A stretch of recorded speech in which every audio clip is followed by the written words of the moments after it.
diapositiva. Voy a tratar de no ir muy rápido para que tomen apuntes, puedan preguntar lo que quieran preguntar, para que puedan entender todas las explicaciones que ustedes quieran.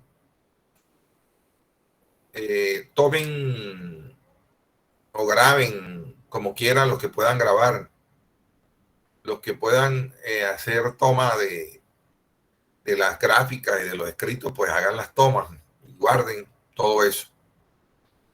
Porque no sé si esto se va a solucionar o vamos a continuar así, de esta manera. De todas formas, ustedes tienen un soporte que es el libro mío y ahí está todo lo que yo he planificado en estas gráficas. Claro que digo algunas cosas, agrego muchas cosas de acuerdo con la inspiración y de acuerdo con las preguntas de ustedes y de acuerdo con la construcción comunitaria de la clase que vamos a hacer con ustedes. Siempre les he dicho, yo te enseño, tú aprendes y yo aprendo de ti para hacer una retroalimentación.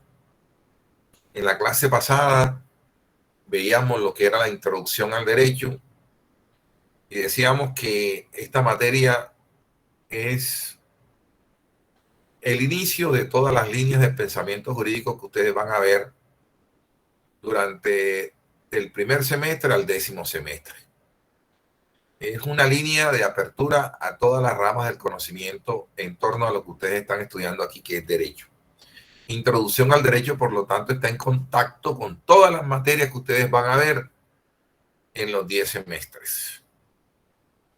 Presentamos el programa,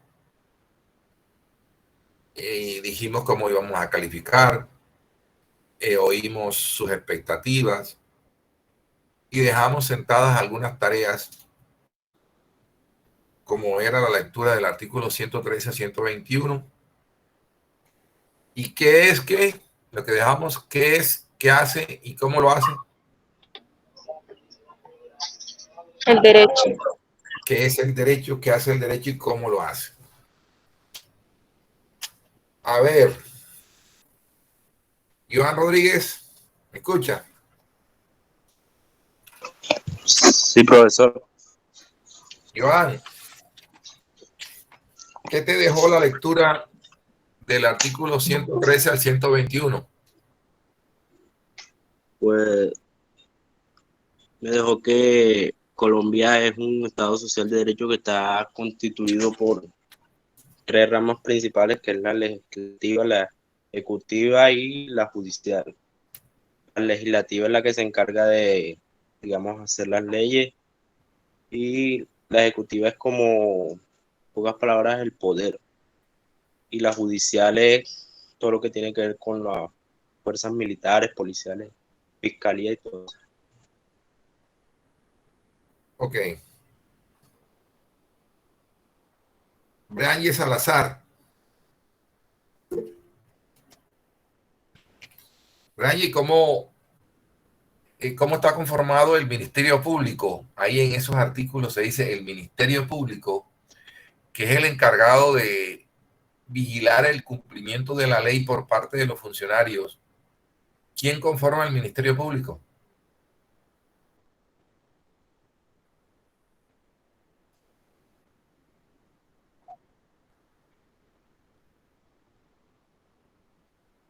Bueno, el Ministerio Público. Si yo te pregunto por el Ministerio Público, contesta el Ministerio Público.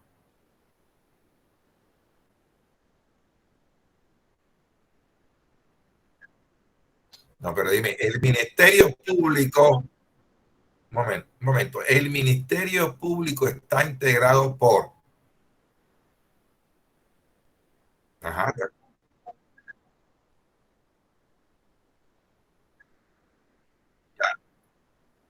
ya te ubicaste, ok, esos conforman el Ministerio Público, ok.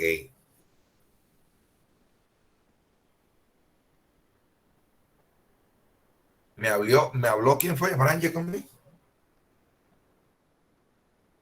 Ok.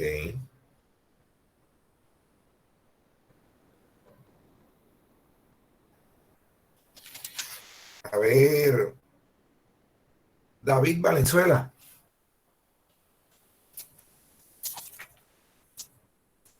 Sí, por favor. ¿Y el presidente de la República es jefe de qué?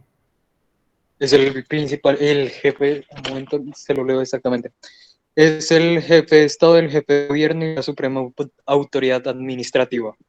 Ok, no se les olvide eso. Jefe del Estado, de ese conjunto de instituciones. Jefe de gobierno, el que gobierna, el que dirige a Colombia. Y jefe o suprema autoridad administrativa, ya que el gobierno administra. Y el jefe o la máxima autoridad administrativa es el presidente. Miren, 3 grandes jefaturas tiene el presidente de la República: jefe de Estado, jefe de gobierno y suprema autoridad administrativa. Muy bien. Profe, Sí, dígame. no, Dígame. bueno, sabe que leer leyes es un poco complicado. Yo no entendí muy bien el artículo 116. 116. El artículo 116. Primero que todo, hay que decir que el Estado tiene 3 grandes ramas, ¿verdad? La rama ejecutiva, legislativa y judicial. Así lo dice el artículo 113 de la Carta Política. Leamos el artículo 113.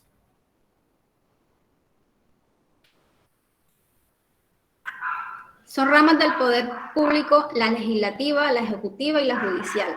Además de los órganos que integran, existen otros, autónomos e independientes, para el cumplimiento de las demás funciones del Estado. Los diferentes órganos del Estado tienen funciones separadas, pero colaboran armónicamente para la realización de sus fines. Y entonces, ¿qué hace y qué se detallan en los siguientes artículos? Cómo está conformado la rama ejecutiva, ¿verdad? Se habla del gobierno, cómo está integrado el gobierno. Se habla entonces de que el presidente es jefe de Estado, jefe de gobierno y suprema autoridad administrativa. Ese es el ejecutivo, gobierna. El legislativo es el encargado de hacer las leyes. Y en el 116, que es el que está preguntando la compañera, ya nos hablan de cómo está integrada la administración de justicia. Fíjate, o la rama judicial a la cual yo pertenezco. Entonces, fíjense que la rama ejecutiva se encarga de gobernar, administrar.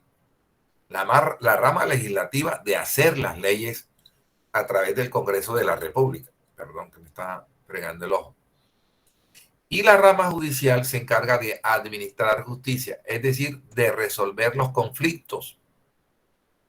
Es un poder de juzgamiento. Pregunto yo, ¿ese poder de juzgamiento lo tienen ustedes? No, profesor. No, señor. ¿Lo No, tengo yo? ¿Lo tengo yo? no. ¿Por qué no? Si yo soy juez. Sí, porque usted es un juez. Sí tengo poder de juzgamiento. Yo juzgo en materia civil. Entonces, el artículo 116 de la Carta Política va a describir qué autoridades o personas tienen jurisdicción en Colombia. Entonces, copien la palabrita jurisdicción con doble C, jurisdicción. Entonces, ¿quiénes tienen jurisdicción o poder de juzgamiento? Es decir, ¿quiénes pueden juzgar? ¿Quiénes pueden investigar? ¿Quiénes pueden proferir sentencias que resuelvan los asuntos o los conflictos? Los administradores de justicia. ¿Y quiénes son los administradores de justicia? Los que están relacionados en el artículo 116 de la Carta Política. De mayor a menor, ¿cómo sería la cosa?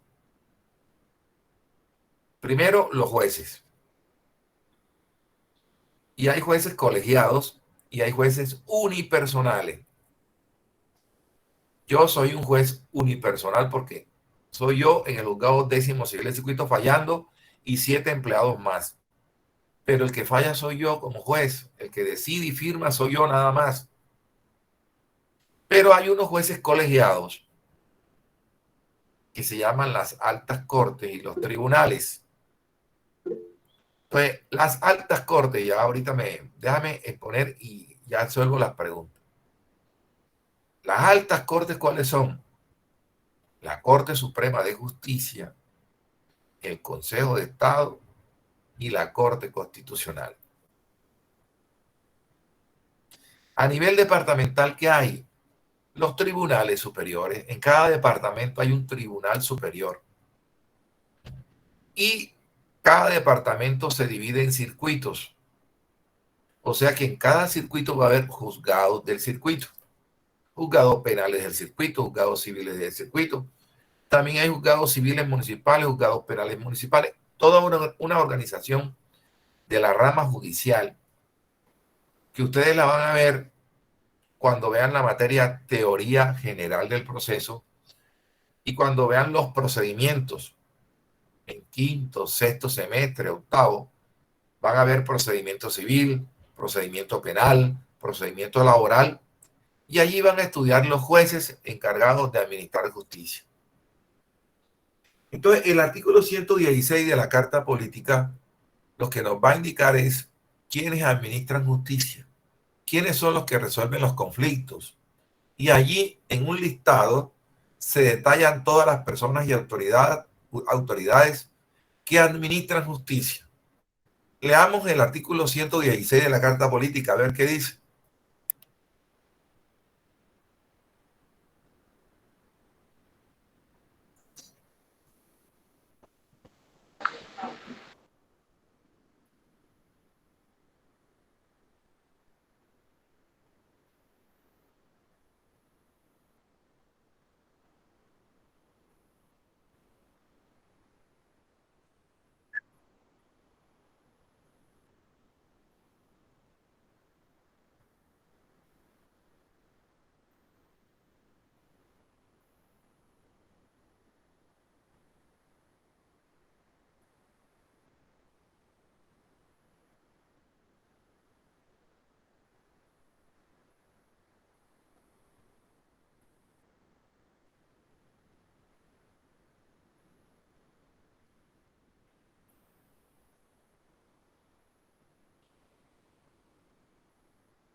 Entonces, fíjense ustedes que ustedes apenas están empezando.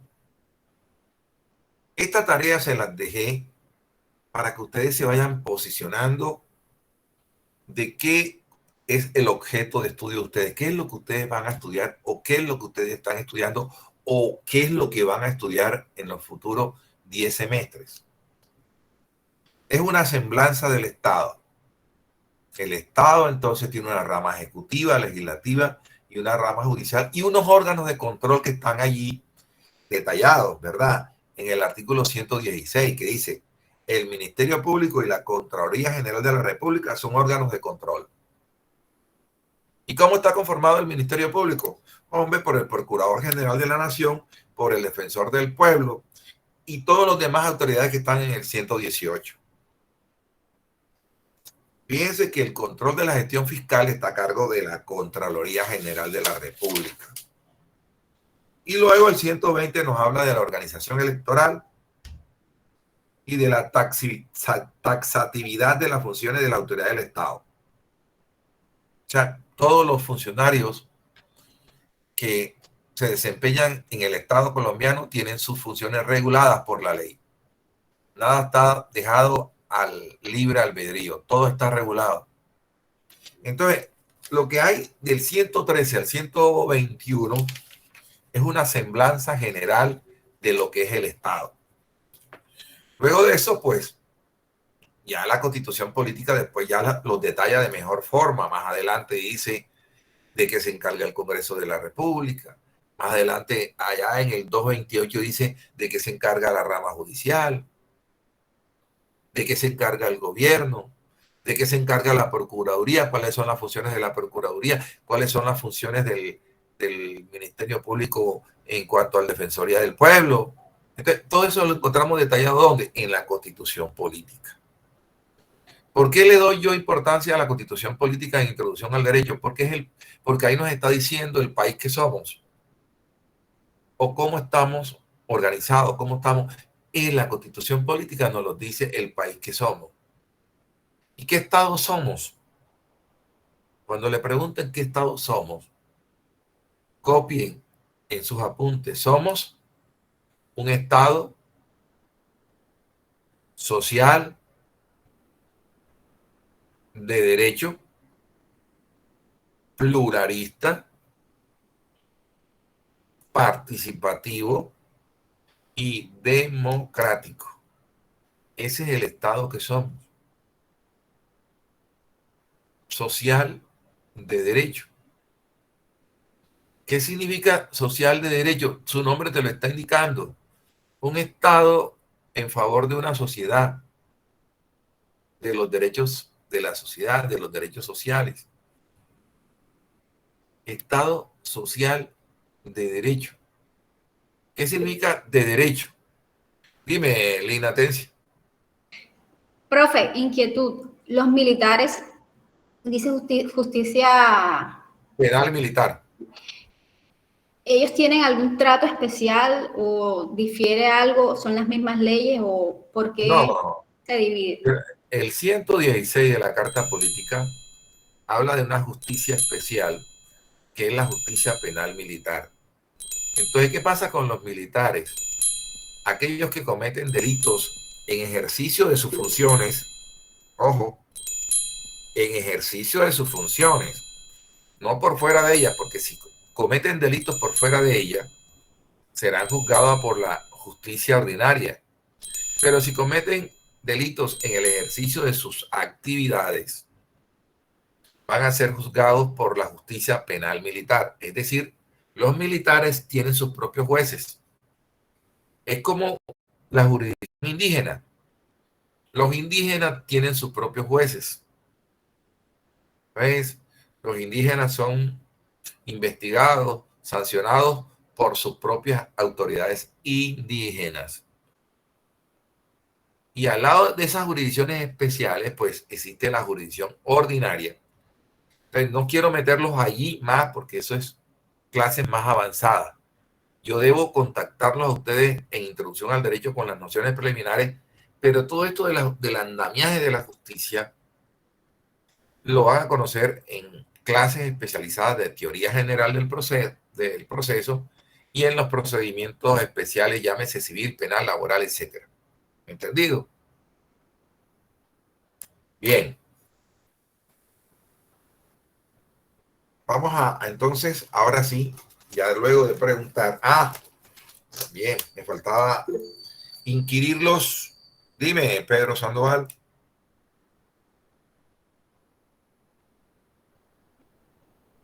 Dime, te escucho. Le mandó un mensaje al chat, profe. Ya. Aló, profesor. Sí, Ya, profesor. Profesor, ya te puse la profesor, disculpe, yo levanté la mano varias veces. Lo que pasa es que yo, en el momento en que usted me mandó la lista, yo tuve que retirarme por problemas de fuerza mayor, profesor. Ya te puse la Entonces, asistencia. usted entenderá mi situación, discúlpeme. ¿Cómo? Ya te puse la asistencia, no te preocupes. Ya, ok. Yo estoy desde las 6:30, así que discúlpela. Tranquilo. A ver. Profe, buenas tardes. Usted discúlpeme, sé que está en clase y estaba interrumpiendo, pero yo también acabo de matricularme, no sé si aparezco en su lista. Quisiera saber. No. Discúlpeme, qué pena. María Morales. Sí, señor. Ya la estoy poniendo, ok.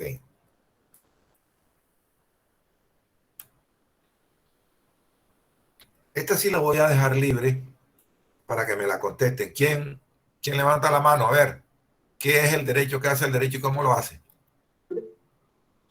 Daniel Salazar y Alanis Ojeda después. Vamos con Daniel Salazar.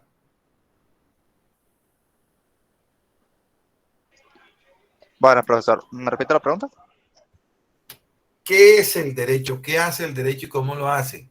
Ojo que es un tema de investigación, no es para hablar paja. Oh. Sí, porque me dices que cuál fue la pregunta, como si no entendiera que esto fue un trabajo anterior que pusimos. Ah, no, yo no estaba en la anterior clase, disculpe. Lamento. Ajá. Bueno, a ver, Alanis Ojeda.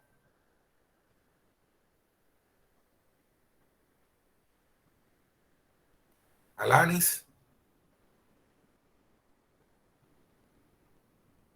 Gessen Ruiz.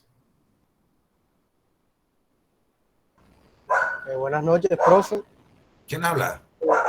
Eso, A ver, Gessen, te escucho. Dime. disculpe la bulla del perro. El derecho es el arte de lo equitativo. Me gusta una frase que dijo Celso Romano. Esa fue la frase que dijo. Pero mi definición favorita del derecho es Pero que es Celso dijo, el derecho es el arte de lo justo y de lo bueno. Eso fue lo que dije. Es el arte de lo justo y de lo bueno. Epa, sí. Disculpe usted de pronto si el internet molesta. Bueno, pero mi definición favorita es que el derecho es el medio para alcanzar la justicia. Para mí, personalmente, el derecho se ve en todos lados, desde el momento que vamos a la tienda a comprar un chito, desde ese momento ya estamos haciendo un acto de compra y venta. ¿Qué Y ahí hace? se ¿Pero qué un hace el acto de- derecho? ¿Qué hace el derecho? Ya le digo. El derecho es un conjunto de normas. No me confundas qué es con lo que hace. Ah, ¿qué hace? Ya. Profe. A ver, dale, sigue tú. Dale, continúa la que había terminado la muchacha. María Profe, Ángel yo. Rojas. Ajá, ¿quién va a intervenir? Yo. Profesor. Dale. María Ángel, bueno, profesor, inicialmente, ¿qué es el derecho? El derecho es la misma cosa justa. ¿Qué hace el derecho? El derecho principalmente regula la conducta de nosotros como sociedad y permite resolver también conflictos jurídicos. ¿Qué hace? ¿Qué es el derecho? Me dijiste que era, ¿qué es el derecho? Sí, señor, también le dije qué hace. ¿Qué hace? Regular la conducta, la convivencia social. Y también nos permite resolver conflictos. Señor, sí, señor, ¿me está escuchando? Sí, ¿y cómo lo hace? Por medio de las leyes. Por medio de la imposición de normas. ¿Y quién las expide? El Congreso. El Congreso de la República está plasmado en el artículo 157 de la Constitución. ¿Y qué hace la rama judicial?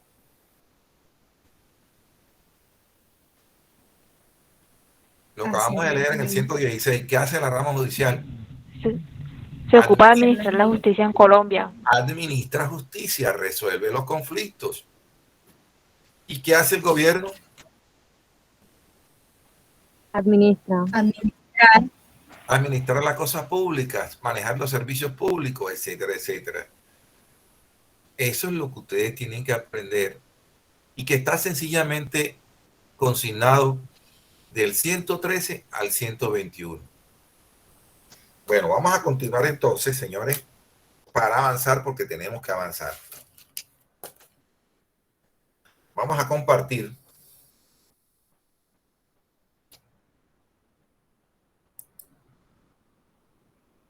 Vamos a compartir.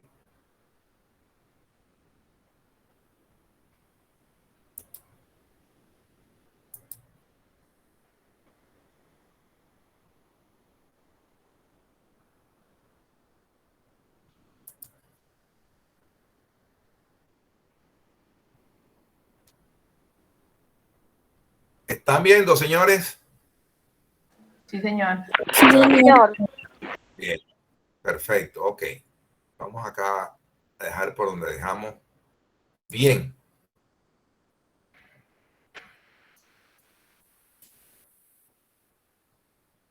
por favor asuman una posición activa en clase, como si estuviéramos en el curso, en la presencialidad. Toma de apuntes. No hay clases grabadas. Entonces, no contamos con ese recurso académico, por lo tanto, tienen que tomar los apuntes para que sepan qué estamos hablando y para dónde vamos. Hay que decir que ser profesor de introducción al derecho representa verdaderamente un reto, porque es iniciarlo a ustedes por esta bella materia o esta bella carrera que ustedes están llamados a estudiar y que escogieron porque les gusta. Algunos lo escogen porque le tienen miedo a las matemáticas, otros lo escogen por descarte, pero la mayoría los cogen porque les gusta el compromiso y la idea de la vocación de servicio hacia los demás. Entonces, la introducción al derecho es la apertura, como su nombre lo indica, introducción al derecho, la apertura al conocimiento de la carrera llamada derecho. Hay que decir que no es fácil introducirnos a la ciencia del derecho, porque el derecho está en todas partes, impregna la vida, está en todos los ciclos evolutivos del hombre, está desde que muere, desde que nace hasta que muere.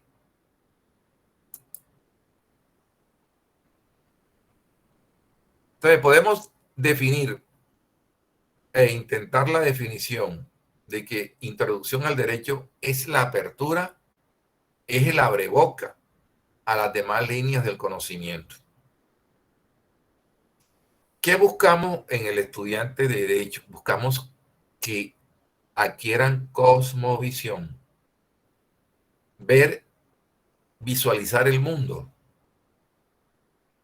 posicionarte del conocimiento, saber en qué puesto del universo estás tú, para así entender el universo y poder lograr un aporte al desarrollo del mundo.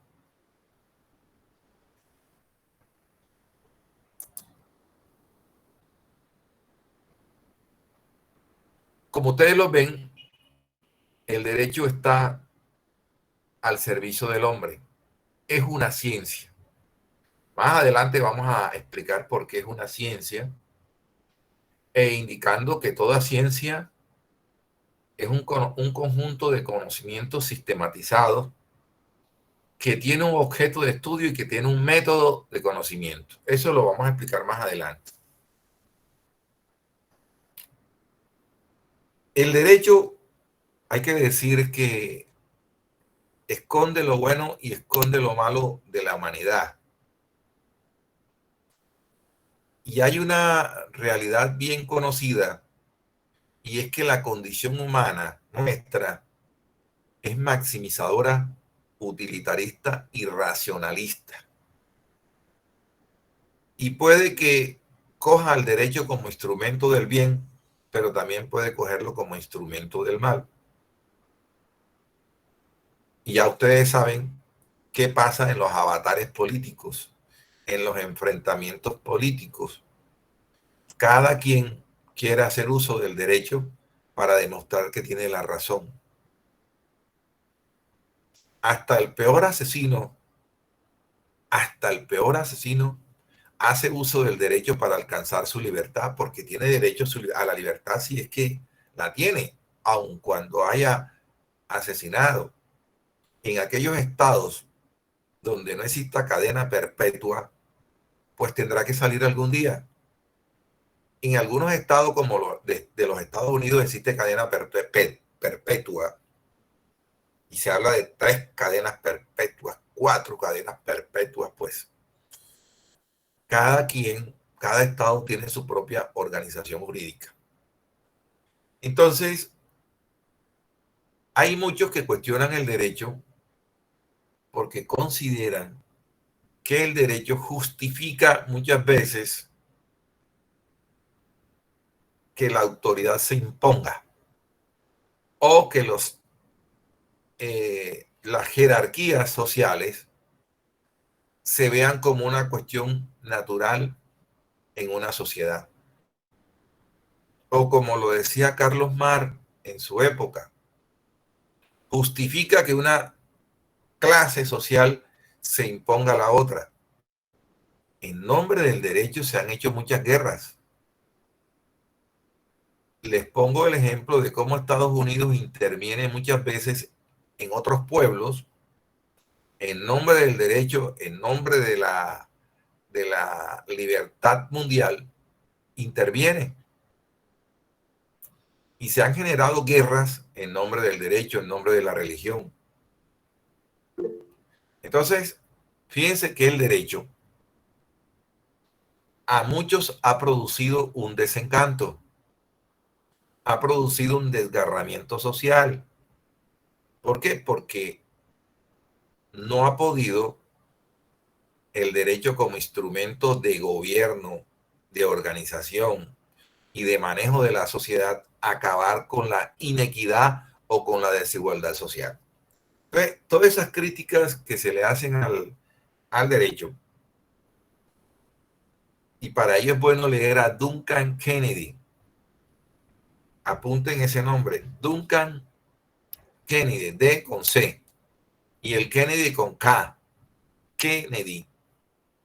Duncan Kennedy tiene unos estudios críticos del derecho y fustiga o acusa al derecho de tratar de justificar un orden social, de tratar de justificar la desigualdad social, de tratar de justificar la violencia del Estado. Entonces, estos estudios críticos del derecho tienen su visión propia del derecho. Sin embargo, hay otra exposición. ¿Quién va a intervenir? Profe, hágame el favor de repetir el nombre, usted disculpe. Duncan Kennedy.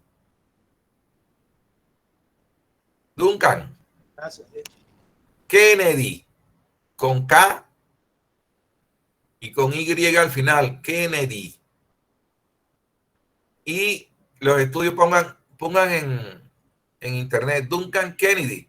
Estudios críticos del derecho y le botan todas las perspectivas o visiones que tiene Duncan Kennedy sobre el derecho. Bueno, a pesar de esas duras críticas que se le hace al derecho, pues estamos los que amamos y los que creemos en el derecho. El derecho, como lo dice aquí en esta diapositiva, establece una trilogía fundamental, cuál son, primero, que hay una constitución. El derecho tiene una constitución basada en la legalidad. Y cada estado o cada pueblo tiene su propia constitución política. Existe un estado de derecho. Y sobre todo existe la protección de los fundamentos de la dignidad y de la libertad en la mayoría de los países del universo. Esos tres pilares son fundamentales en el derecho. Las constituciones basadas en la legalidad. El Estado de Derecho. Si yo les pregunto a mis estudiantes qué significa, siempre les he dicho, en las dos frases o en las frases que ustedes traten de contestar está la respuesta. Estado de Derecho. ¿Qué significa? ¿Qué significa Estado de Derecho? Estado de Derecho. La misma palabra te están dando la respuesta. ¿Qué es un Estado de Derecho? Siga. Es un estado, exento, disculpe, un territorio donde todos los ciudadanos y todas las personas que residen en él tienen estas virtudes de derecho. Estado de Derecho significa que ese Estado está organizado, está regulado ¿por quién? Por el derecho. Por el derecho. Por la ley. Estado de derecho. Ese estado está regulado por el derecho, por eso se llama Estado de Derecho. ¿Qué le agregamos nosotros al Estado colombiano que está en la Constitución Política del 91? Que es un Estado social de derecho. Que no solamente es de normas, sino que también se ocupa de la sociedad. Profesor, disculpe, Diga. ¿me podría repetir la trilogía del derecho? Una constitución basada en la legalidad. Primero, una constitución basada en la legalidad. Segundo, un Estado de Derecho. Y tercero, la protección de los fundamentos de la dignidad y la libertad. Protección de los fundamentos de la dignidad y la libertad. Esos tres fundamentos que se encuentran presentes en todos los estados de derecho nos hace ser optimistas frente al papel que cumple el derecho en una sociedad. O sea, el derecho nos permite tener armonía, tener orden, tener organización. A falta de otra propuesta o de otra alternativa diferente al derecho, yo prefiero al derecho. ¿Qué sería de la barbarie? ¿Qué sería de la guerra? ¿Qué sería del desorden? El caos para una sociedad. ¿Qué sería de una sociedad sin derecho? Total anarquía. Se impondría la fuerza. Entonces, a falta de otra propuesta o de otro recurso que llegare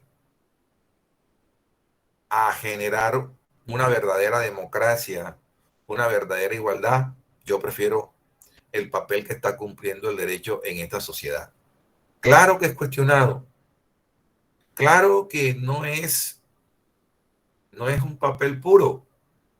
Tiene sus defectos, tiene sus virtudes y sus defectos el derecho y el papel que cumple en la sociedad. Pero hay que estar esperanzados en el derecho. ¿Cuál es nuestro propósito en esta clase que estamos dictando? Entender qué es el derecho, las herramientas que utiliza el derecho, las diferentes escuelas que tiene el derecho, como el derecho natural, el derecho positivo, la escuela neoconstitucional y el realismo jurídico. Vamos a estar utilizando, leyendo el manual de filosofía del derecho de la Escuela Judicial Rodrigo Lara Bonilla. ¿Ya se lo consiguieron algunos? ¿Entraron a la Escuela Judicial Rodrigo Lara Bonilla? ¿Quién entró? Sí, señor. ¿Quién encontró? Sí, profesor. Yo entré. Sí, Yo entré, profesor. profesor. ¿Qué encontró? A ver, dígame la experiencia. ¿Qué encontró en la Escuela Judicial Rodrigo Lara Bonilla? ¿No encontraste nada entonces? ¿Quién entró, por favor, a la Escuela Judicial Rodrigo Lara Bonilla?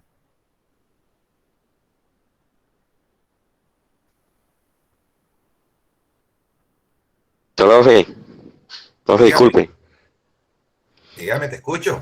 Por ejemplo, sí, usted sabe que eso fue en la escuela judicial por el Consejo Superior de la Judicatura, la sala administrativa, llevó a cabo ese estudio y esa ¿Pero qué viste? ¿Qué sobre viste? el derecho, por ejemplo, ¿Qué materiales? el estudio y el análisis que se le hace a los problemas que se presentan, por ejemplo, en los procesos penales, Ellos hicieron un estudio, un análisis profundo y se miraron los errores a corregir. Esos estudios se le pasó a los magistrados y a los jueces. Bueno, perfecto. Iban a hacer ¿Qué módulo? a evaluar eso. ¿Qué libros viste? ¿Qué libros ¿Cómo? viste? ¿Qué libros? Bueno, vi por lo menos hasta el artículo 40, más o menos, profesor. No, Hasta pero el ¿qué libro? 40. ¿No viste en los módulos? El de Manual de Filosofía del Derecho, el Manual de Constitucional, el Manual de Derecho Administrativo, el Manual Sí. el de Familia. Por ejemplo, el manual, profe, el que usted dijo primero, hombre, el de Filosofía del Derecho. Filosofía del Derecho. ¿Ya lo viste? Profe, estoy hojeando. Bueno, perfecto. Parte de él, porque usted sabe que estos libros son grandes, son extensos, y no hay que leerlo solamente, hay que empaparse de él y analizarlo a profundidad, profesor, para entenderlo. Correcto. Eso no es de un día para otro. Simplemente lo que yo quería era que se dieran cuenta que había... La gente habla del derecho. Usted dijo ahorita que mucha gente estudia derecho para evadir la matemática, pero yo digo que el derecho para mí es la facultad o el área más complicado de estudio, profesor. Para mí, yo me le quito el sombrero a los abogados, a los grandes abogados. Sí, claro. ¿Sabes lo que es tratar o controlar la condición humana? Eso es muy difícil. O tratar de justificar un asesinato. Requiere a veces de mucha inteligencia. Entonces, el derecho... Y sobre todo el derecho penal, es muy complicado. Sí, así es. Y el derecho es una ciencia de las más universales. Está en contacto con todas las ciencias. Si tú vas a defender a un médico, tienes que aprender medicina. Si vas a defender a un contador, tienes que saber de contaduría. Si vas a defender a un arquitecto que dejó caer un edificio, vas a tener que saber de arquitectura y de reglas de matemáticas y de física. Entonces, esto del derecho no es fácil. Y tiene que ver con las matemáticas porque también hay actividades financieras. Cómo proyectar una suma pasada a presente a través de matemáticas financieras. Indexar, actualizar sumas históricas, se hacen a través de las matemáticas. Entonces, lo que yo quería era que ustedes descubrieran que existe una escuela judicial Rodrigo Lara Bonilla que tiene muchos módulos o libros que le van a servir a ustedes durante los 10 semestres. Léanlo. A medida, cuando vean constitucional, busquen el manual de constitucional que está en la Escuela Judicial Rodrigo Lara Bonilla.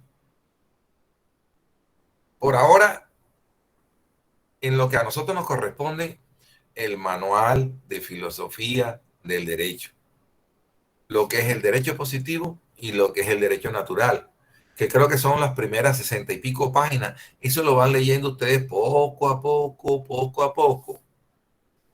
Y encontrarán allí el caso del nieto asesino.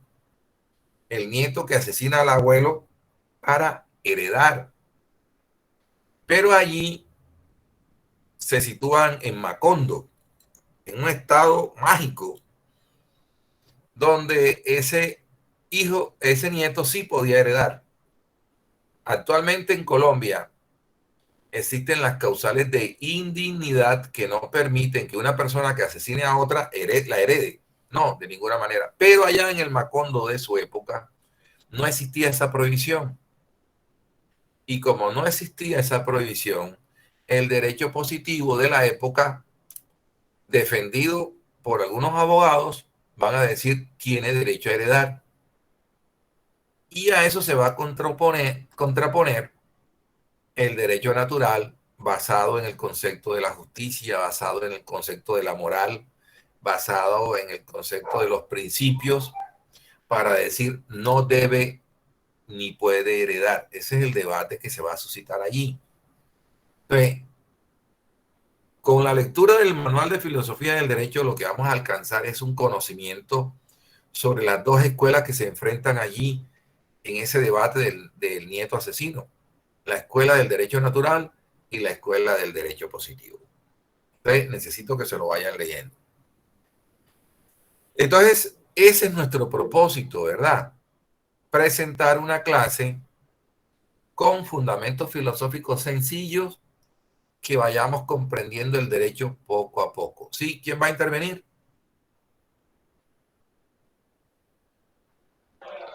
Profe, si puede repetir las cosas que teníamos que revisar. ¿Cómo así que revisar? Si ya lo dije en la clase pasada. Disculpe, yo por lo menos no estaba en la clase pasada, disculpe. Sí, pero ya lo he dicho otra vez. Okay. Lo he dicho otra vez. Entonces, acuérdate que tenemos que avanzar. Tenemos que avanzar.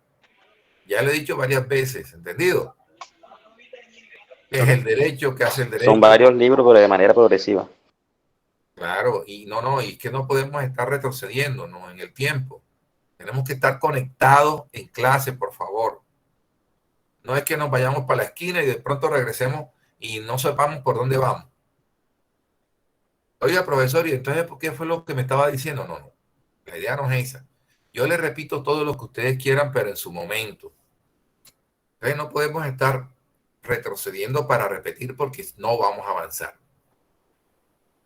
Bueno, entonces... Profe, disculpe, usted habló de introducción al derecho, pero no, está en la introducción al derecho que usted escribió, por ejemplo. Sí. Y el de Pacheco. Y el de Pacheco. Entonces, el de Pacheco, claro, que creo que es teoría general. Entonces, ¿cuál es el que más? No, el que ustedes ¿Cuál es el que tenemos realmente que aprendernos? Bueno, yo les recomendaría a Marco Gerardo Monroy Cabra. Pero mi libro les sirve a ustedes como marco filosófico, orientación. ¿Marco Monroy? Marco Monroy Cabra. Marco Gerardo Monroy Cabra. Ya, ok. Bueno, vamos a seguir. Esta clase virtual, fíjense ustedes, ¿qué es lo que vamos a mirar? A entender que del derecho hay una concepción racionalista basada en la razón. Y por otro lado hay un derecho fundamentado en el concepto de justicia.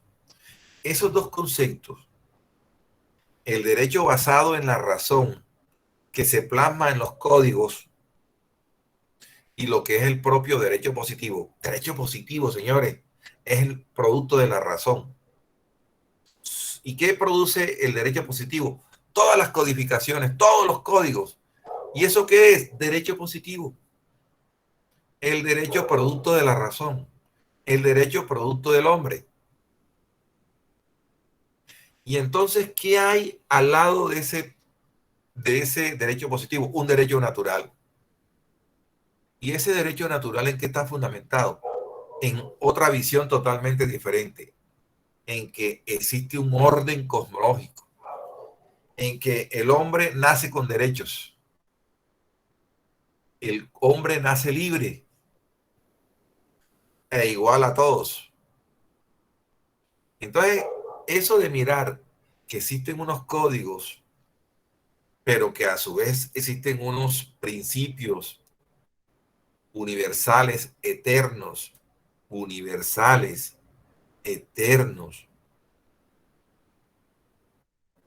es la eterna lucha entre lo que la ley dice y lo que debiera ser el derecho.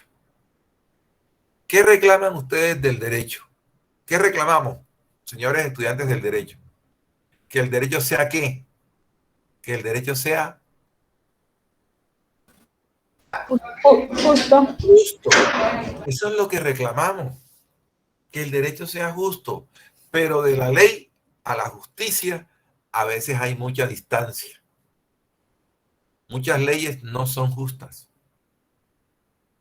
Y entonces existe un enfrentamiento entre el derecho positivo y lo que debiera ser justo. Esa eterna lucha la vamos a ver en muchos casos, en muchos campos, en el derecho laboral, en el derecho civil. Vamos a ver que la ley laboral no refleja un estado de justicia, que la ley penal no refleja un estado de justicia muchas veces. Es la eterna Sobre todo en lucha, Colombia. claro, es la eterna lucha entre la norma que hace el legislador y lo que debiera ser justicia. A veces el derecho favorece a una clase social. La ley de arrendamientos, por ejemplo, en Colombia está hecha a favor de quiénes, del arrendador o del arrendatario. Del Del arrendatario. arrendatario. Del arrendador, del dueño, Del arrendador, obviamente, claro. del gran propietario de los bienes inmuebles. Y entonces le Lo genera. mismo pasa con las clases, favorece siempre al de más arriba. Por eso, todo eso está ahí. Entonces, ¿qué vamos a encontrar aquí? Dos escuelas fundamentales que son la escuela del derecho natural y la escuela del derecho positivo. Entonces, ¿qué es lo que vamos a hacer? Debatir con argumentos, ponernos del lado de la ley o ponernos del lado de la justicia. Y lo ideal es que exista un matrimonio indisoluble entre ley y justicia. Eso es lo ideal. Entonces, vamos a ver en ese debate del nieto asesino estudiantes que se colocan del lado del derecho positivo y los que se colocan del lado del derecho natural. Profe, Ajá. un ejemplo claro es, por ejemplo, el caso del señor Garavito, Sí. que por violar y asesinar ciento y pico X niños, paga solo una condena, creo. El delito es por un solo homicidio y una violación. No, pero él paga por todos los Por eso. homicidios. Lo que pasa es lo que le pones una Pero pena. se reduce condena. Sí, o sea, sí lo investigan por todos los delitos y lo condenan por todos los delitos, pero como la pena no pasa de 60 años en Colombia, yo creo que cuando él creo que era 40, no sé, por allá. Pero yo creo que a él lo pusieron a Incluso declarar. estuvo a punto de salir. Sí, pero lo pusieron a confesar otros delitos y por ahí lo cogieron otra vez. Sí, lo jodieron otra vez. Claro, porque lo pusieron a confesar, creo que un periodista lo puso a confesar otros delitos y él los declaró y los confesó y por ahí lo investigaron y lo detuvieron un poco. Pero a él sí lo investigaron por todos los delitos, pero le pusieron una sola pena. Ya. O el caso del que asesinó ahora a la mamá y al hermano. Sí, que ahora está diciendo que estaba loco. No, y antes ya había obtenido rebaja de pena, creo que llegó a, la máxima era de 15 o 20 años, no me acuerdo bien. ¿Pero cuál? ¿El que mató? Por la confesión del crimen y otras cosas. No, eso es lo que podría tener, la pena que podría tener, pero todavía a él no se le ha impuesto pena. Ahora el problema es que si lo declaran loco, no le aplican pena, sino una medida de seguridad, que es internarlo en estos manicomios. Un centro psiquiátrico. Un centro de esos psiquiátricos, exactamente. Entonces, bueno, vamos a seguir entonces, vamos a adelantar, vamos a seguir. Fíjense que lo que ustedes deben tener claro es que el derecho está llamado a resolver problemas.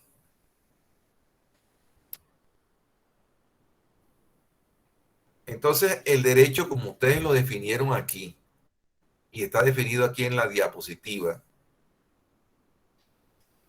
que el derecho es el conjunto de reglas abstractas y generales proferidas por una autoridad legislativa.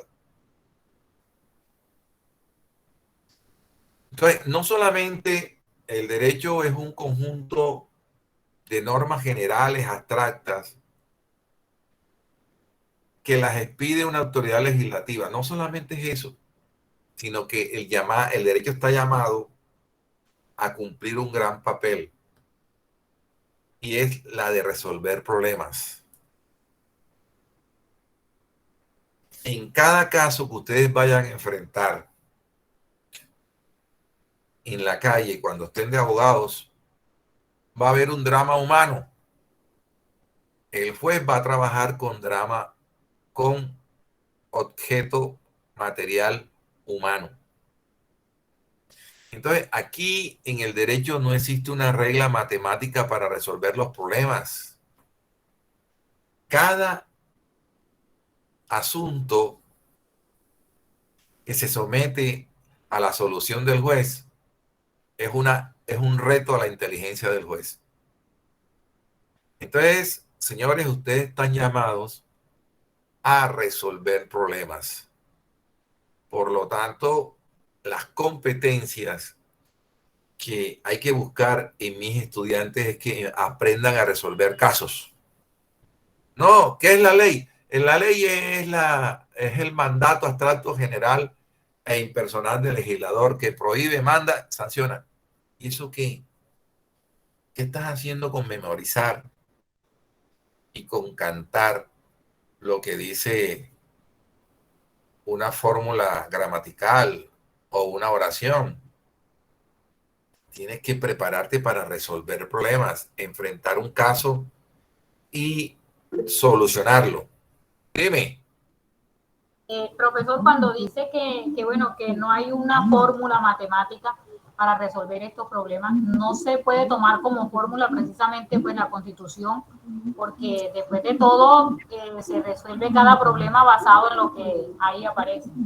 Sí, pero la Constitución política te habla de un todo, de un universo, ¿verdad? No te entra a resolver el caso en sí. ¿Cuál caso? Si el caso no se ha presentado todavía. La Constitución política es un marco general de un Estado, pero la Constitución política no te enseña a resolver problemas. Es un marco en el cual nos debemos mover, que es el respeto por el derecho de los demás. Pero ahí no está resolviéndose los casos. Ahora, que la Constitución política nos ayude a resolver los casos es otra cosa. Pero no hay una fórmula en el derecho que diga, hombre, que esto más esto es esto. No, de ninguna manera. Porque todos los casos que se presentan son diferentes. No hay un caso igual a otro. Siempre tendrá detalles que lo diferencian. Entonces no podemos utilizar el mismo molde para resolver los problemas. Cada problema trae sus avatares propios. Y ustedes, como abogados, como operadores del derecho, tendrán que resolverlos. Y para eso se tienen que preparar. Y es muy bueno el marco filosófico dogmático de la Constitución política. ¿Por qué? Porque la Constitución política nos está diciendo qué se debe respetar en un Estado social de derecho. Y los códigos nos va a decir qué se puede hacer y qué no se puede hacer en una sociedad. Pero tenemos que aprender a aplicar esas normas al caso para darle solución. Bien. Sí, dígame. Profe, es que hay que tener en cuenta que nosotros vamos a trabajar, como dice usted, con seres humanos. Somos seres cambiantes, o sea, cada uno es diferente. Y como usted dice, cada proceso también tiene sus detalles que los diferencian de los otros. Entonces, pues, he entendido eso de lo que usted quiso explicar. Así es, así es. Entonces, es bueno conocer la ley, la Constitución, porque ella nos va a ayudar a resolver los casos, pero no como una fórmula matemática exacta, porque el derecho no es una ciencia exacta, como dijo alguien, un estudiante lo dijo muy bien, no es una ciencia exacta, es una ciencia humanística. Bien, entonces, ¿qué debe ser la universidad donde ustedes están? Un lugar de convivencia y un lugar del respeto por la diferencia. El respeto por la diferencia. No mirar el mundo a través de los ojos de uno, no. Aprender a mirar el mundo a través de los ojos de quienes piensan diferente a ti. Esa es la gran inteligencia. El respeto por la diferencia, el respeto por el otro. Un lugar de convivencia donde se respete la dignidad del hombre. Lo primero que tiene que hacer una universidad es respetar la dignidad del estudiante. ¿Cómo me gustaría que los estudiantes de la Universidad del Atlántico algún día hagan el homenaje al estudiante, la dignidad del estudiante, un monumento al estudiante, a la dignidad del estudiante, y que allí pongan cada estudiante sus propias aspiraciones? ¿Qué es lo que ellos desean del Estado? ¿Cuál es el país que sueñan? Un escenario. Ustedes pueden hablar con Bellas Artes y con los que trabajan esos monumentos y hacer un monumento a la dignidad del estudiante, que es lo que se debe respetar en todas las universidades. Y lo otro es que las clases no pueden ser un choque generacional entre un profesor vetusto, viejo, anquilosado, con unos estudiantes avanzados en tecnología y aspirando a una dinámica de la ciencia más activa, más generadora de conocimiento, más expedita, más útil, más práctica. Entonces, la universidad debe ser un lugar de convivencia y estas clases deben ser un lugar de convivencia y un escenario para el respeto por la diferencia. Y que desde luego entre ustedes y yo no tiene por qué generarse un encuentro o un choque generacional, porque yo trato de estar a tono con las tecnologías y las exigencias de cada clase. Bien, debemos entender la importancia del derecho. Fíjense que muchos países se han desarrollado más que otros por el respeto por el derecho. Roma fue una potencia mundial que se extendió por todo el mundo gracias a sus instituciones jurídicas, Roma. Y es tan importante las instituciones jurídicas de Roma que ustedes están dando, si no me equivoco, una clase que se llama Derecho Romano, ¿no es cierto? Sí, señor. Sí, señor. Perfecto. Entonces, quien quiera entender el derecho debe estudiar sus raíces. Y para ello, Roma contiene todas las instituciones jurídicas que nacen allí y que llegan hasta nuestra época. Entonces, se establece que el progreso de una nación es directamente proporcional al respeto que ésta tenga por las normas jurídicas o por el derecho. Es decir, entre más respeto haya por el derecho, más avanza esa nación. Y entonces el derecho será producto de la sociedad, de los avances sociales. Entre más una sociedad niegue, vulnere los derechos, menos avanzará. Llegará el momento, y creo que algunos estados ya no tienen policía, porque no lo requieren por el mismo respeto por el derecho.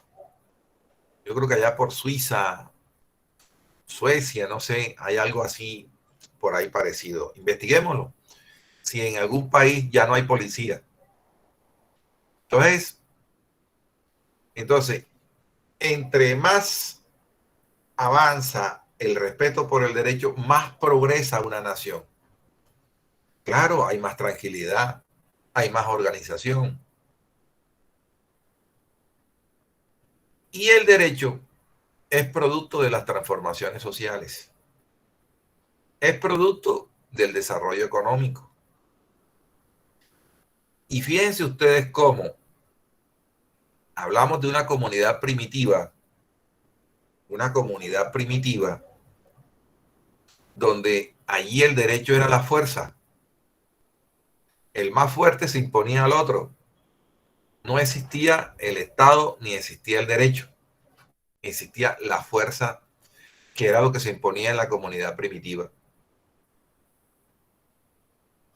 cuando aparece la prohibición del incesto, no estoy hablando de insecto, sino incesto, que es el que la madre pueda tener relaciones sexuales con el hijo o que el padre tenga relaciones con la hija. Eso es promiscuidad sexual. Y eso, delito, cuando un padre viola a una hija, se conoce como delito de incesto, con C.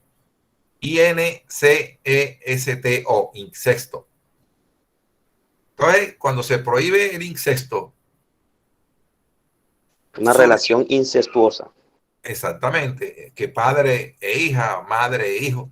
Cuando se prohíbe esas relaciones, pues se produce una selección de las comunidades y entonces se generan la separación de esa comunidad familiar insectuosa y ya la familia se disgrega y comienzan a surgir las tribus, los clanes, los pueblos, y después de los pueblos vienen las ciudades. Y entonces aparece la autoridad en esos avatares. El jefe de estado de la época era el brujo, luego el cura, o la autoridad que elegían, el jefe más inteligente. Entonces, empiezan a aparecer los rasgos del Estado. Entonces, el derecho evoluciona de acuerdo con la evolución del hombre. Luego entonces aparece la sociedad esclavista. ¿Y el derecho qué será? El derecho será esclavista también.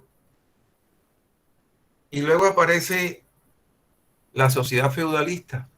¿Y el derecho qué será? El derecho será feudalista. Defenderá al feudalismo el derecho. Y luego aparecerá la sociedad. Siempre se acomodó. Se acomodó a los intereses del poder de turno. Y a las transformaciones sociales, definitivamente. Y de acuerdo al modo de producción. Si el modo de producción es esclavista, el derecho será esclavista. Si el modo de producción es feudalista, el derecho se defenderá la tierra o el feudalismo. Y si el modo de producción es capitalista, el derecho defenderá el capitalismo.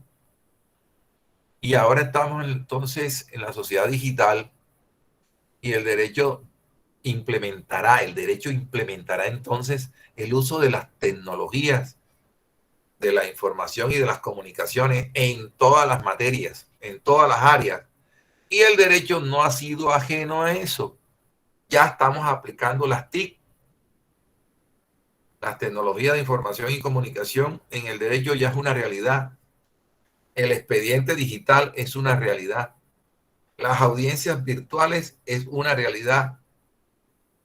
Ya yo estoy manejando mi juzgado desde mi casa y estoy fallando desde mi casa.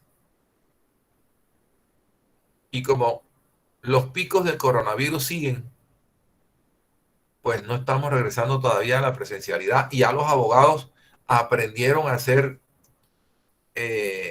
audiencias virtuales, a estar conectados, a pedir, a manejar el expediente digital, a manejar la plataforma virtual, a manejar los micrositios, a manejar los canales de comunicación. Una nueva cultura que ustedes sí la entienden mejor que yo. Y entonces fíjense que el derecho está cambiando de acuerdo con esas tecnologías. Entonces, el derecho cambia porque cambia con el transcurso del tiempo las relaciones sociales. Entonces, el derecho avanza de acuerdo con las transformaciones sociales. Bien, vamos a... Y entonces uno de los desarrollos programáticos, y está como tema o como capítulo, establecer cuáles son los fines del derecho. Los fines del derecho. Entonces, ustedes saben que el hombre se mueve en una sociedad, que el hombre teje relaciones sociales. que el hombre está en contacto con el otro hombre. Y dentro de ese entramado social, se producen fricciones, contactos sociales que el derecho tiene que resolver. Es decir, ¿qué tal si dejáramos esas relaciones sociales al libre albedrío? Que el derecho no lo regulara ni lo controlara. ¿Qué sería de la sociedad? Un caos. Caos, la anarquía.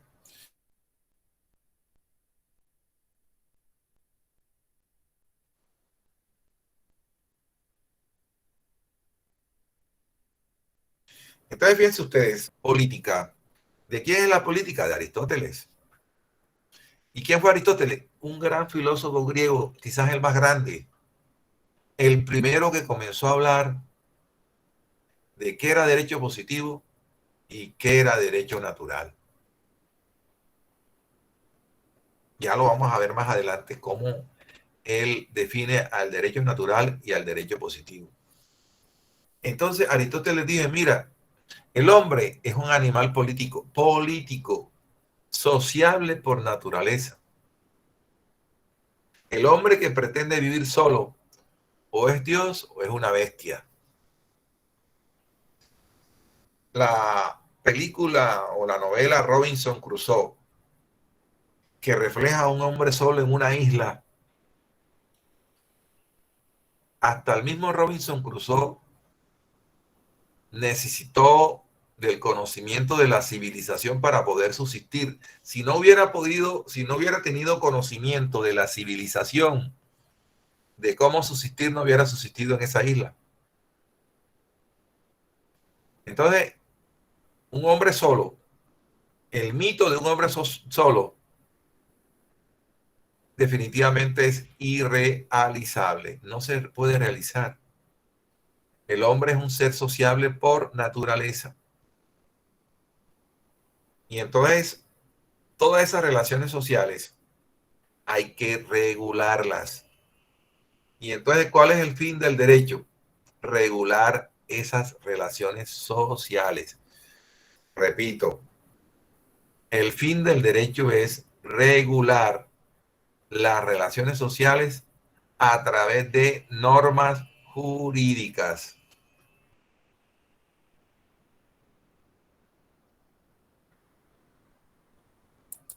Y entonces cuando digo aquí, las relaciones sociales deben ser reguladas. ¿Y quién regula esas relaciones sociales? El derecho. Entonces, el derecho controla a la sociedad. El derecho organiza la sociedad. El derecho orienta hacia la conducta deseada. ¿Y cuál sería la conducta deseada en una sociedad, señores estudiantes?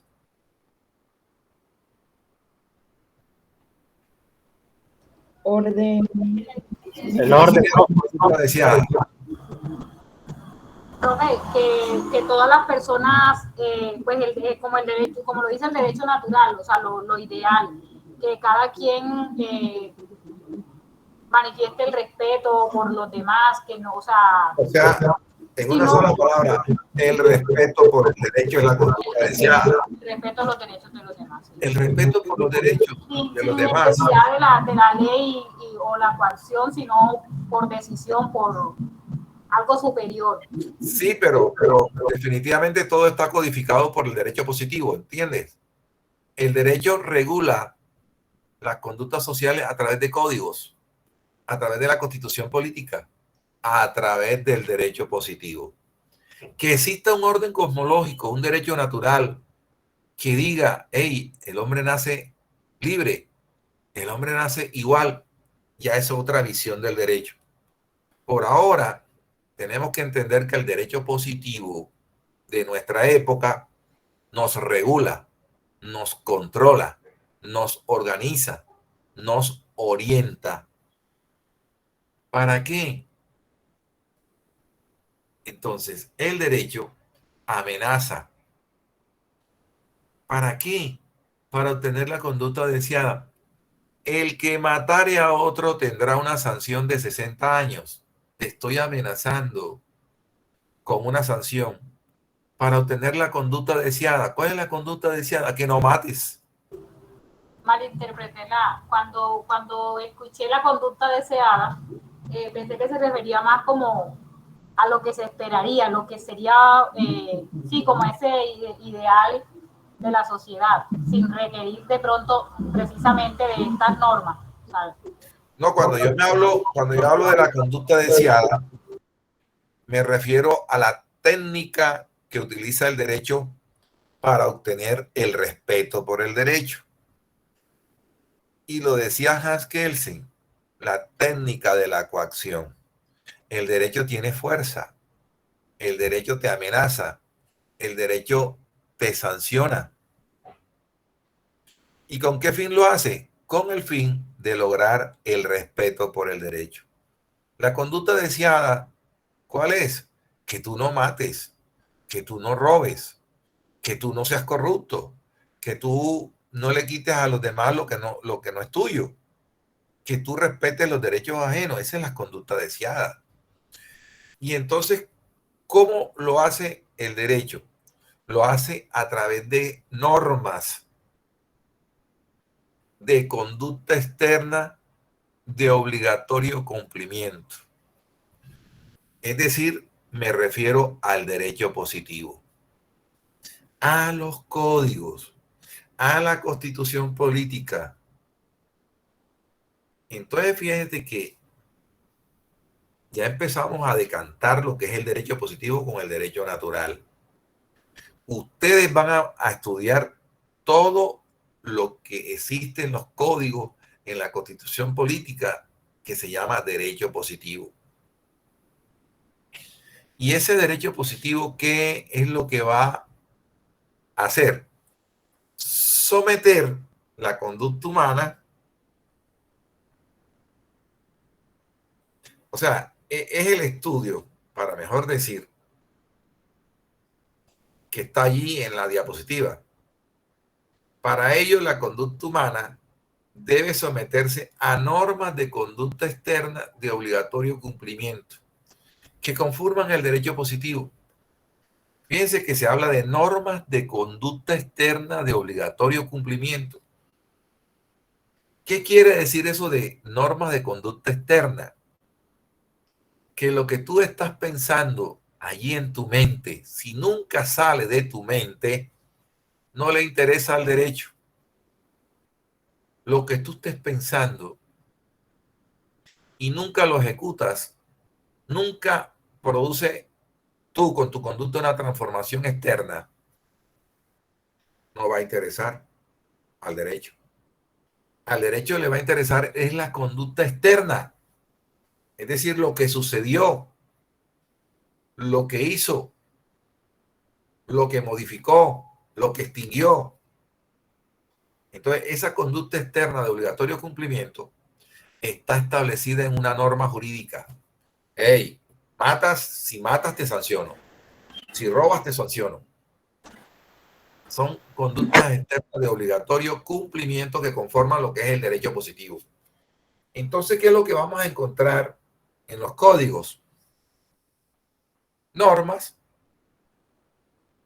de conducta externa de obligatorio cumplimiento. Si no las cumplen, generalmente te sancionan. Entonces, fíjense, le repito que lo que tú estás pensando no le interesa al derecho. Al derecho le interesa que exista una conducta externa relevante para el derecho. Entonces hay que decir que es inconcebible una sociedad sin una organización jurídica. Y ya empezamos entonces a definir o a establecer el primer concepto de derecho por Edgar Bonenheimer. ¿Están viendo dónde está el cursor? Sí, señor. Sí, señor. Lo van a escribir para que me digan mañana más tarde que no. ¿Cómo se escribe, profesor? De pronto es posible que en un mes estemos en la presencialidad y yo en el examen les diga, bueno, ¿cuál es el concepto del derecho de Edgar Bodenheimer? Y enseguida me dice, ¿cómo? ¿Cómo dijo? ¿Y eso cómo se escribe? Míralo ahí. Edgar Bodenheimer. Para él, ¿qué es el derecho? Dice, el derecho es un término medio entre la anarquía y el despotismo. O sea, ¿qué quiere decir? Que el derecho Eres es alemán, ¿cierto? norteamericano. Profe, Sí, Ya por el apellido. ¿le puede dar un poquito de zoom? Lo decía por el apellido. Sí, pero es norteamericano. Ajá, dime. ¿Le puede dar un poquito de zoom? Un poquito de zoom que lo que... Profe, ¿y dónde está la copita? Tú lo puedes ampliar en la pantalla de tu celular o tu computadora. No, no me deja. O sea, estoy ampliando, pero no. No, que el profe amplía la presentación. Derecho, arribita de la hora. ¿Arribita de la qué? De la hora. Que parece una copita, profe. Ajá, aquí Abajito. está la ¿Dónde hora. va a dar más? La rayita. ¿Dónde está el menos? Más arriba. Que está como más... Ahí se amplía. Muy bien. Profe, entonces en pocas palabras se puede decir en pocas palabras entonces que en nuestro ordenamiento jurídico y en la gran mayoría de países el derecho natural no se tiene en cuenta prácticamente. O sea, el derecho natural es el valor humano, es el valor, la concepción del individuo, pero no lo que regula el derecho como tal, Pero el derecho fíjate positivo, profesor. Pero fíjate que el derecho natural que se ha invocado a través del mundo, después se ha positivizado. Te pongo un ejemplo. Tú dices el derecho Por natural. ejemplo, usted ponía el ejemplo la semana pasada, ¿se acuerda? Sí. De cómo el derecho positivo se transpone sobre el derecho natural y deja un sinsabor en el ciudadano. Sí, correcto, pero quiero decirte que muchas veces, ¿qué es la constitución política? Fíjate, la constitución política está llena de derecho natural. Con las luchas que ha dado el hombre, con las guerras que se han dado, inclusive con las muertes de muchas personas, se han producido muchas reivindicaciones. Eso por lo menos que se diga, el derecho a la vida es inviolable. Es decirle al Estado, hey, Estado, respeta la vida. Es decirle a los diferentes grupos humanos, respeten la vida. Ya está positivizado. O sea, no es que el derecho natural se desconozca, no. Es que existe un sinsabor en que el derecho natural busca la justicia a través de los principios. ¿Y dónde están los principios? En la constitución política. Pero muchas veces, ¿qué dicen los jueces? ¿Aló? Muchas veces, ¿qué dicen los jueces?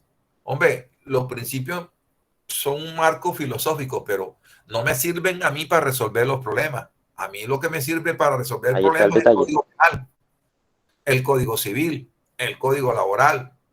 A mí la constitución política no me sirve para resolver el problema. Entonces, es donde el individuo considera que no está bien lo que se hizo en un proceso judicial, por ejemplo. Por eso es el cuestionamiento. Donde no se tuvo en cuenta los principios, la moral, muchos ya vamos a ver poco a poco, vamos a ir avanzando para que ustedes distingan lo que es una norma jurídica, lo que es una regla, lo que es un principio. Esas cuestiones hay que ir diferenciándolas poco a poco para que ustedes lo entiendan. El derecho natural está basado en los principios, en la moral. El derecho positivo está fundamentado en las reglas, en cómo se resuelve un problema, en cómo se condena a una persona, en cómo se sanciona a una persona. Ese es el derecho positivo. Ese derecho positivo a veces no es justo. Se puede a veces decir o sea, pienso yo que el derecho natural sirve como base para el derecho positivo. Si ese es el ideal. Ese es el ideal. El ideal es que el derecho positivo sea reflejo del derecho natural. Ok, no dejarlo solo como a la subjetividad de la moral, sino hacerlo ley. O sea, si algo consideran según la moral, si está bien o mal, para que sea válido, se hace ley. Claro, tiene el derecho natural, se positiviza, se vuelve derecho positivo. La constitución política, ¿qué es? Derecho positivo. Y todos esos principios que son o que hicieron parte del derecho natural ya están positivizados en la constitución política. La igualdad, el derecho a la libertad. Le decía un ejemplo. ¿Cuál fue el grito de la Revolución Francesa? ¿Cuál era el grito? La proclama de la Revolución Francesa. ¿En nombre de qué? ¿Cómo decía? Liberté, égalité y fraternité. Igualdad, fraternidad y libertad. ¿Y eso qué es? Derecho positivo. ¿Qué es? Natural. Derecho natural. La Revolución Francesa se hizo en nombre del derecho natural, pero después surgió con la Revolución Francesa y con Napoleón Bonaparte, surgió todo un derecho positivo, surgieron los códigos y todos esos principios se positivizaron. Sin embargo, sigue existiendo un orden cosmológico, un orden natural. ¿Yo tengo derecho a enterrar a mis parientes o no tengo derecho? A mis muertos. ¿Qué hace uno? Sí tiene derecho. Sí, claro. ¿Y eso qué? ¿Es derecho natural o derecho positivo? Natural. Allá en la antigüedad, ¿cómo era que hacían los entierros? En las películas de la Ilíada, ¿cómo era el homenaje? Los cremaban. Los cremaban, exactamente. Entonces hay un derecho natural que está allí y que muchas veces lucha contra el derecho positivo. Bueno, entonces vamos a descansar 25 minutos, 25 minutos, porque tenemos que descansar la garganta, señores. Y vamos a analizar a Edgar Bonenheimer, la definición que dice que el derecho es un término medio entre la anarquía y el despotismo. O sea, el derecho es un punto de equilibrio entre los que gobiernan y los gobernantes. Entre los que gobiernan, o sea, los gobernantes con los gobernados. Y ustedes en la Constitución política van a encontrar ese equilibrio, que los gobernantes están controlados por una Constitución política, pero que también la sociedad está controlada. Entonces, ¿qué se busca? Que los gobernantes no sean déspotas, no sean autoritarios, no generen un absolutismo y que a su vez la comunidad no se descontrole, no se desordene, no cree el caos y la barbarie. Entonces, ¿qué hace el derecho? Controla al gobernante y controla a los gobernados. Por eso es que Edgar Bonenheimer dice que el derecho es un término medio entre la anarquía y el despotismo. Le pregunto a mis estudiantes, ¿quiénes pueden hacer la anarquía? Los gobernantes. Los gobernantes. ¿Quiénes pueden hacer la anarquía? Los gobernados. Los gobernados. El pueblo, profesor. Claro. ¿Y quiénes La pueden sociedad ser cuando... ¿Y quiénes pueden ser déspotas? Los gobernantes. Exactamente. Que a veces se vuelven tiranos, autoritarios. Y les pregunto, ¿en qué documento está ese control o equilibrio? Para que no haya despotismo y para que no haya anarquía. La Carta Política. La Constitución Política, exactamente, señores. Bueno, entonces vamos a descansar 25 minutos y proseguimos, ¿oyeron? Ok, profesor. Profe, me sirve mucho. No, sí que descansar un poquito porque si no me desgarganto. Profe, ya sabe que si no entro en el tiempo que es. Ajá. ¿Me excusa un segundo? Ok, 25 minutos. Profe, volvemos entonces a las y 35.